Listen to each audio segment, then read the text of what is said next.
Assalamualaikum warahmatullahi wabarakatuh. Baik lagi di channel Anto Junior. Siapa yang nggak tahu Supra GR? Mobil sport keluaran Toyota? Mungkin banyak yang nggak tahu dari kalian. Sang legenda dari Toyota hadir di tanah air tahun 2019 kemarin.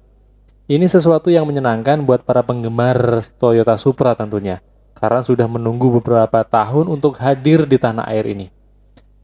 Ada pasti penasaran kenapa Toyota Supra ini disebut dengan sang legendaris?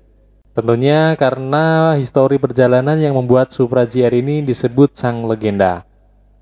Pada tahun 1978, Toyota Supra dilahirkan. Menjadi generasi pertama, Supra pada waktu itu disebut dengan Toyota Celica Supra atau Celica XX. Di negara asalnya yaitu Jepang, yang mana masih menjadi keluarga Celica. 3 tahun setelah itu, Toyota menghadirkan Supra generasi kedua yang diberi nama MK2 atau Celica XX. Toyota cukup berhasil dengan MK2 Celica XX ini, sempat menyabet beberapa kejuaraan bergengsi. Sejak ini Toyota Supra mendapatkan perhatian dari negara-negara Eropa.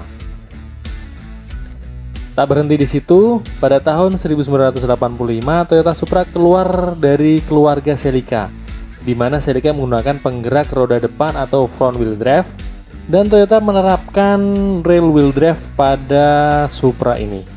Hanya selang 1 tahun, MK3 hadir. Selain pasar Jepang, MK3 ditargetkan untuk pasar Amerika. MK3 mempunyai banyak saingan di kelasnya, seperti Mazda RX-7, Honda NSX, dan Nissan 300 ZX juga ikut dalam persaingan tersebut. Akhirnya, generasi keempat dikeluarkan MK4 mempunyai tampilan yang lebih aerodinamis. Dan di MK4 ini, Toyota mampu memangkas beratnya kurang lebih 100 kg. Perlu diketahui, mesin Supra MK4 ini menggunakan mesin 3.0 JZ series. Namun begitu Porsche dengan 911 dengan mesin turbo 3.6 tidak mampu mengalahkan Supra MK4 ini. Sejak tahun 1995 sampai 2003, Supra MK4 cukup berhasil menguasai pasar mobil sport pada waktu itu.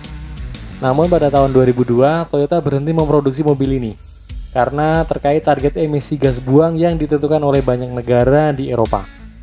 Namun setelah sekian lama, tahun 2019 Supra dirilis kembali oleh Toyota. Ini seperti mengobati kerinduan para pecintanya. Sang legenda yang mati suri sejak 17 tahun kini bisa dinikmati kembali. Dan kini Supra dikenal sebagai Supra GR, mempunyai tampilan yang lebih sporty dan aerodinamis.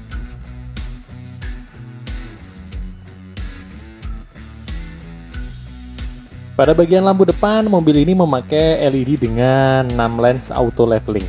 Ke-6 LED ini terbagi menjadi 3 low beam dan 3 high beam, sehingga intensitas cahaya pada malam hari akan cukup baik saat lampunya menyala.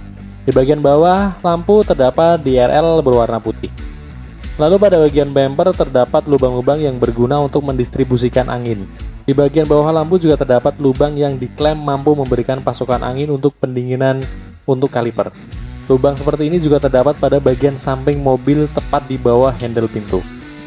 Lubang tersebut berguna untuk mengalirkan angin ke roda bagian belakang dan dibuang melalui saluran angin pada bumper belakang. Desain ini diklaim guna menunjang kemampuan aerodinamika yang baik saat mobil sedang melaju kencang. Dari spesifikasi mesin, GR Supra ini yang hadir di Indonesia menggunakan mesin 3000 inline 6 twin turbo dengan transmisi otomatis 8 percepatan.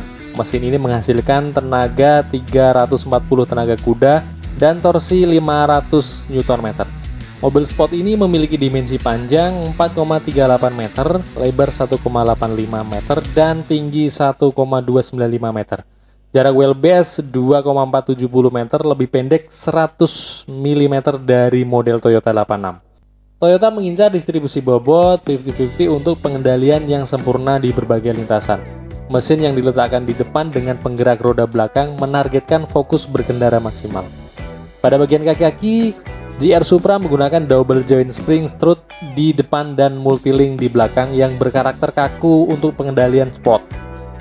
Ukuran bannya menggunakan 255-35R19 untuk depan dan 275-35R19 untuk belakang. Untuk interiornya, desainnya berorientasi pada pengemudi dengan konsep minimalis. Layar 8,8 inci jadi perhatian utama di tengah dashboard. Di balik setir tentunya terdapat pedal shift, mengingat ini adalah mobil sport sejati. Pada layar instrumen, Toyota GR memiliki MID dengan layar digital, RPM, kecepatan mesin, bahkan navigasi untuk melihat melalui MID ini. Setir juga dapat diatur tilt dan teleskopik menggunakan metode elektronik. Belum selesai sampai di situ, ada juga fitur front and rear defogger, AC dual zone, dan alarm anti maling. Ini sih wajib ada ya, karena ini memang mobil yang mahal. Fitur lain yang terdapat di dalam mobil ini adalah power window, head-up display, keyless entry, cruise control, stop button, power outlet, jok lid, dan vanity mirror dengan lampu. Anda tak perlu khawatir mengendarai mobil sport ini. Toyota memberikan rasa aman dalam berkendara dengan memberikan fitur-fitur keselamatan. Fitur-fitur itu antara lain adalah uphill and downhill assist control, cycle stability control, kamera mundur, electronic brake distribution, brake assist, traction control, launch control, dan rem yang sudah disertai dengan ABS. Di bagian dalam terdapat airbag berjumlah 6 titik yang akan melindungi bagian depan, samping, dan kaki dari pengemudi dan penumpangnya. Mobil ini juga memiliki beberapa mode yang digunakan. Ada mode normal, efisien, dan dynamic. Tentu dynamic yang mempunyai powerful yang paling tinggi. Dari beberapa fitur mewah yang tersedia di dalam mobil ini, baik dari sisi mesin, interior, dan eksterior, berapa sih harga mobil ini? Teman-teman, untuk memiliki mobil ini, teman-teman hanya mengeluarkan uang sebanyak 2,2 miliar saja. Saya doakan mudah-mudahan teman-teman yang nonton video ini bisa kesampaian membeli mobil sport harga miliaran rupiah ya. Amin. Oke, itu tadi mengenai sekilas tentang mobil Supra GR dan histori dari generasi ke generasi sampai dengan sekarang. Mudah-mudahan informasi tadi bermanfaat buat teman-teman. Sampai jumpa di video saya selanjutnya dan wassalamualaikum warahmatullahi wabarakatuh.